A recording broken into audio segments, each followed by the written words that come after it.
Salut à tous, on se retrouve aujourd'hui pour parler du Paris Saint-Germain ce jeudi 5 juin et on commence tout d'abord avec les Parisiens du Portugal parce qu'on peut les féliciter officiels, nos Parisiens sont en finale de Nation League avec le Portugal, félicitations nos cracks, ils enchaînent les finales, donc ils ont déjà fait une il y a quelques jours, gagné contre l'Inter Milan, finale de Ligue des Champions, ils en feront une là dimanche prochain, donc soit contre la France, soit contre l'Espagne, on espère, pourquoi pas un France-Portugal, serait magnifique, pas mal de Parisiens seraient sur la pelouse, donc hier le Portugal s'est imposé 2-1 contre l'Allemagne avec un but de Conceição Ronaldo, mais surtout sur le but de Ronaldo, Nuno Mendes a été auteur de la passe décisive, félicitations à lui, donc il y aura donc au minimum 5 Parisiens qui disputeront la finale de Ligue des Nations, il y aura sur un Parisien qui gagnera la Nation League, soit les Portugais, soit un de ces 4 là, soit Fabien Ruiz avec l'Espagne, ou soit Dembélé, Barcola, Zaïre-Emery, Doué, bien sûr les Parisiens de l'équipe de France. Donc voilà, il y en a un qui fera coup double, bien sûr, Ligue des Champions plus Ligue des Nations.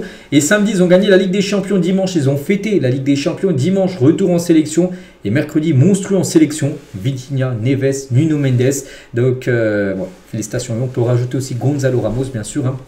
Mais c'est vrai que ces trois-là sont des cadres du côté de la sélection portugaise. Et Roberto Martinez, le sélectionneur du Portugal sur Vitinha, qui a commencé sur le banc. C'est fou, peut-être il a fait souffler. Tant mieux, parce que c'est vrai qu'il a pas mal joué. Mais c'est vrai que quand il est rentré en cours de jeu, en seconde période, il a totalement changé, bien sûr, le match. Vitinha mérite le ballon d'or. Bon, il ne gagnera pas le ballon d'or, mais oui, c'est un joueur, les gars. Un joueur de l'ombre et un joueur qui finira certainement dans le top 10 du Ballon d'Or. Vitinha, tellement qu'il est exceptionnel cette saison. Donc, déjà, sa finale de Ligue des Champions exceptionnelle. Puis là aussi, continue bien sûr à faire des performances de très très haut niveau. Et João Neves, c'est Bernardo Silva qui dit à João Neves comprend le jeu. Il peut jouer arrière droit, numéro 8 ou attaquant. C'est un très bon joueur partout. En gros, il est polyvalent. Et c'est ce qu'on demande maintenant à beaucoup de footballeurs d'être polyvalent, c'est-à-dire jouer plusieurs positions. Et João Neves, les gars, est l'exemple parfait. Donc voilà ce qu'à dire sur les Portugais. Donc félicitations bien sûr aux Parisiens qui jouent avec le Portugal. Donc ce soir les gars, tiens, il y a aussi pas mal de Parisiens qui vont s'affronter. Donc côté espagnol, bien sûr Fabien Ruiz qui sera le seul Parisien côté Espagne. Qui explique bien sûr à Lamine Yamal que le Ballon d'Or ce sera pas pour Lamine mais plutôt Dembélé, enfin, on espère. Et aussi bien sûr côté équipe de France, donc Dembélé, Barcola, Zaïre-Emery, Désiré Doué, voilà tous ces joueurs bien sûr. Donc voici le 11 probable de l'équipe de France face à l'Espagne. À noter que Dembélé devrait commencer titulaire sur le poste de ailier droit. Doué devrait commencer titulaire sur le poste d'ailier gauche. Enfin, milieu gauche ou milieu droit, peu importe.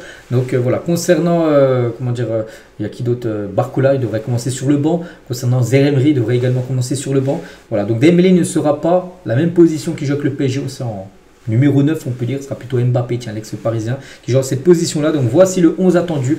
On espère un grand match, un Ousmane Dembélé, surtout pour le Ballon d'Or. C'est que ce soir, s'il fait un gros match, et si la France bat l'Espagne, on pense que là, on pourra dire vraiment que le débat sera clos concernant le Ballon d'Or. Donc voilà, il faut que Dembélé fasse un gros match. Doué aussi, on espère un gros match. La même performance qu'il a pu faire il y a quelques jours contre l'Inter Milan serait magnifique ce soir s'il arrivait à faire cette même performance ce soir. Et Deschamps qui a sur Doué, il a dit il fait tout ce qu'il faut, mais il ne se repose pas sur ses lauriers. Il a pris un très bon départ. Maintenant, c'est à lui de maintenir ce niveau, bien sûr, sur la durée. Et concernant Deschamps, bien sûr, il a dit évidemment que je suis pour Ousmane. Après Konaté, c'est Deschamps qui annonce qu'il espère qu'Ousmane Dembélé soit Ballon d'Or. Ça doit vous amuser médiatiquement. Je n'ai pas ça à l'esprit. Je ne vais pas parler de Lamine Yamal. C'est l'opposé à Ousmane, bien sûr. À choisir, je dis Ousmane à 100% pour bien sûr gagner le Ballon d'Or. C'est la même chose pour Konaté qui a fait son choix. Dembélé doit être le Ballon d'Or selon lui. Il a dit Dembélé a réalisé une saison exceptionnelle. Je n'ai pas les mots. Personne ne l'attendait là. C'est vrai. C'est vrai maintenant. Maintenant, il faut finir le boulot, par exemple, avec l'équipe de France, voilà, pour essayer de gagner, bien sûr, ce Ballon d'Or. On continue avec les autres joueurs parisiens en sélection. Il n'y a pas que des Français ou des Portugais, bien sûr. Il y a par exemple aussi les Brésiliens Beraldo et Marquinhos. Et Marquinhos, devrait être reconduit en tant que capitaine de l'équipe du Brésil là, pour les 2 prochains matchs. Pour rappel, la Seleção s'apprête à disputer son tout premier match de l'ère Carlo Ancelotti. Donc, des fois, quand il y a un nouveau coach qui arrive, il change, par exemple... Il change pas mal de choses. Il change aussi des fois le capitaine. Non, il va regarder dans Ancelotti. Il va garder Marquinhos, capitaine du côté du Brésil. Donc ça sera dans la nuit de jeudi à vendredi, donc la nuit prochaine, en Équateur face à Pacho, qui vont s'affronter les Parisiens. En plus, c'est des deux défenseurs centrales du PSG. Marquinhos et Pacho s'affrontent lors d'un Équateur-Brésil. La nuit prochaine, on souhaite bonne chance à tous les Parisiens. Beraldo, Marquinhos. Et bien évidemment, Pacho, du côté de l'Équateur, est champion d'Europe. En interview, ce qu'il a pu dire Marquinhos. Donc c'est gagner la Ligue des Champions et de cette manière c'est très gratifiant. Voilà, on peut dire qu'il a fini le jeu du côté du PSG. On lui souhaite bonne chance maintenant avec la sélection brésilienne. Hakimi tient du côté de la sélection marocaine pour préparer 2 matchs. Et il a dit, je suis fier d'être marocain, je voulais ramener aussi mon pays avec moi car les Marocains me donnent la force de continuer. J'espère donner de l'espoir aux enfants et aux gens. Donc oui, bien sûr, un très bon joueur, bien sûr, c'est Achraf Hakimi. Là qui va jouer 2 matchs, ce sera 2 matchs amicaux parce que les matchs officiels, enfin le grand tournoi, la Coupe d'Afrique des Nations, aujourd'hui on a J-200. Ça sera le 21 décembre, ça commencera bien sûr cette compétition. Donc avant le début de cette CAN qui se déroulera en plus au Maroc, on en parlera bien sûr des performances de Hakimi quand ça sera le moment de parler de cette CAN qui commence dans 200 jours, jour pour jour. Voilà ce qu'on va dire sur la trêve internationale parce que là actuellement on est en pleine trêve internationale. Mais les gars, on bascule maintenant sur le Paris Saint-Germain bien sûr. Et le programme, je vous montre tous les jours, c'est le moment de le montrer. Aujourd'hui on est le 5. Dans 10 jours, jour pour jour, le 15 les gars, le PSG contre l'Atlético Madrid. Ça sera un dimanche soir, tout simplement à 21h midi à Los Angeles et 21h française. Voilà ce PSG Atlético qui sera diffusé sur TF1. Donc ensuite PSG Botafogo là dans 15 jours, jour pour jour. Et après il y aura les Seattle. Donc là les 2 matchs seront à Los Angeles et celui-là sera à Seattle. À Seattle, là, ce sera domicile pour eux. Voilà, notez que Botafogo sera 3h du matin. Voilà. Puis après, si tu passes, tu vas plus loin. Et à noter que le tableau officiel de la Coupe du Monde des clubs, et d'après Média Parisien, le PSG serait dans la bonne partie du tableau. Le PSG, on va dire, sont dans le groupe B. Donc dans le groupe B, on va dire que Paris, on va dire, pas fini en tête avec l'Atlético Botafogo. Donc le premier du groupe B, c'est tout en haut à droite. On peut voir le 1B, donc le premier du groupe B, contre le deuxième du groupe A. Donc Paris pourrait potentiellement affronter le deuxième de ce groupe-là, entre Porto, c'est qui, je sais même pas c'est qui, il doit l'Inter Miami, peut-être Messi pour être le PSG, et je sais plus, Palmeiras peut-être, voilà. Donc le deuxième, je sais pas, on va dire l'Inter Miami, ça peut être un PSG Inter Miami peut-être.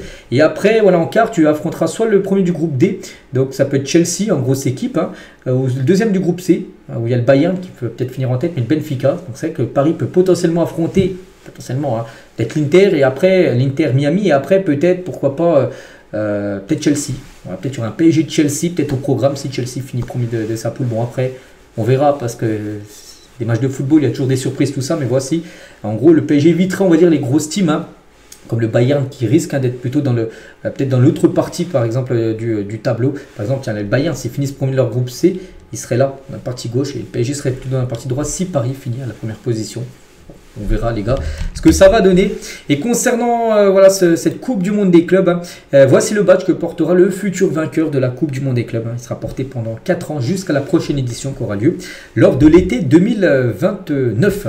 On continue les gars, on va parler du journal L'équipe. Donc dimanche, le lendemain de la victoire du PSG en Ligue des Champions. Ici c'est paradis, ils ont vendu cette une à plus de 502 000 exemplaires. C'est un record les gars, record de diffusion pour le journal. Ici c'est paradis suite au sac du PSG en Ligue des Champions. Meilleure diffusion, donc meilleure vente voilà, depuis 2018 avec la victoire de l'équipe de France en Russie. Aussi ils avaient vendu beaucoup de une. Donc voilà, ce journal depuis 7 ans était le journal qui s'est plus vendu là sur les 7 dernières années. Le PSG rend hommage à ceux qui ont façonné son histoire en rééditant son maillot rouge emblématique de 1975. Lancé à l'époque avec RTL, une pièce vintage chargée de symboles proposée en édition limitée. Voici le maillot collector. Tiens, c'est sorti ce matin, là, jeudi matin. Ce nouveau maillot, les gars, qui est sorti. Maillot collector, maillot aussi pièce limitée. Il n'y en aura pas énormément. Donc voilà, il est disponible sur le store, en boutique officielle. Voilà, en ligne ou peu importe. Voilà, donc vous pouvez vous offrir, si vous êtes des grands fans du PSG à l'époque, voilà, de ce maillot-là, et ben il est disponible. Voilà, donc magnifique maillot collector de Paris. On continue toujours avec le PSG, bien évidemment. Et le PSG encore vainqueur du championnat des pelouses de Ligue 1 par rapport à la qualité de la pelouse. Et Paris, bon, c'est pas la première fois. Le jardinier à Paris, plus son nom en tête, mais je l'ai déjà vu, j'ai déjà parlé quelques fois de lui. Ben, il fait du taf excellent parce que voilà, Paris, de nouveau, une note de 19 en moyenne, 19 sur 20. Voilà, donc c'est quasiment de l'excellence. Devant les autres, on peut voir pelouse. Donc c'est au moins 3-4 années d'affilée que le PSG est premier des pelouses en Ligue 1. On continue, on va parler des meilleurs ailiers. D'après ESPN, ils ont fait leur classement sur 100 joueurs. Et nous, on va surtout le top 10, ce qui nous intéresse. Et à noter les gars que Ousmane Dembélé est seulement à la 5e position. Bon après Dembélé actuellement n'est plus trop un ailier. Au PSG, il joue plutôt numéro 9. Donc voilà, on peut voir ce classement. Donc du côté des milieux de terrain, donc là je trouve quand même c'est un sacré scandale. Voilà pourquoi, parce que oui, il y a Vitinha et Neves, mais Neves 10e. Bon, je pense qu'il aurait pu être beaucoup plus haut. Et Vitinha seulement 5e Vitinha. McAllister, Fede Valverde, Declan Rice et Pedri sont devant. Moi, je le mettrais premier ex aequo avec Pedri. Voilà, Pedri et Vitinha, pour moi, sont les deux meilleurs milieux de terrain au monde. Vous n'allez pas me dire que McAllister, actuellement, est meilleur que Vitinha, ou même Valverde, ou même Declan Rice. Non, voilà. Le classer 5e, je trouve ça quand même très moyen. De la part de SPN. On va parler de Franco Mastantuono. Donc lui, les gars, ça sent très mauvais. Pourtant, il y a quelques jours, c'était quasiment fait. Mais voilà, il a bloqué les négociations avec le PSG. Après, on ne sait jamais. Il peut peut-être avoir toujours un coup de théâtre. Mais c'est vrai qu'il était proche de Paris il y a quelques jours. Et maintenant, il est beaucoup plus proche du Real Madrid. Le crack de River Plate préfère d'abord étudier la proposition du Real. Et pour l'instant, il se dirigerait plutôt vers le Real Madrid plutôt que le PSG. C'est dommage. Après, les gars, comme dit média parisien, donc en gros, c'est peut-être pas plus mal. Parce que comme j'ai dit, en plus, j'en ai dit ça depuis 1 ou 2 ans. Les joueurs qui ne veulent pas venir à Paris, il ne faut pas les recruter. Il faut arrêter de faire du forcing. Si le joueur préfère le Real, qu'il aille au Real. Il n'y a pas de souci. Voilà, bonne chance à lui du côté de l'Espagne. Voilà. Il faut à Paris que des joueurs vraiment qui ont envie de venir. À l'image de Kvaratskhelia qui a poussé, qui voulait absolument venir. Il est venu. Voilà, ces joueurs-là. Si le joueur ne veut pas venir, voilà, qu'il aille ailleurs. Donc bonne continuation certainement à lui. Après, on ne sait jamais. Peut-être ça fera un autre coup de théâtre, il viendra à Paris, mais pour l'instant, ça sent mauvais. Mario Gila a une offre du Paris Saint-Germain, donc c'est un défenseur espagnol de la Lazio. Donc le PSG a fait pression ces dernières heures à tel point qu'il a déjà trouvé un accord de principe avec l'entourage de Mario Gila. Il a encore 2 ans de contrat et l'un des joueurs les moins bien payés à la Lazio. La Lazio l'évalue à pas moins de 40 millions d'euros, donc on pourrait rejoindre le PSG, donc lui serait ok pour venir à Paris. Maintenant, il faut trouver un accord bien sûr avec la Lazio de Rome. Et on finit aujourd'hui avec Donnarumma, le PSG, ma première option, je suis heureux à Paris. C'est au club de décider de ma prolongation. J'ai trouvé un équilibre, l'équipe et les supporters même, donc j'espère y rester encore de nombreuses années. Il a dit ça en conférence de presse avant le match de l'Italie.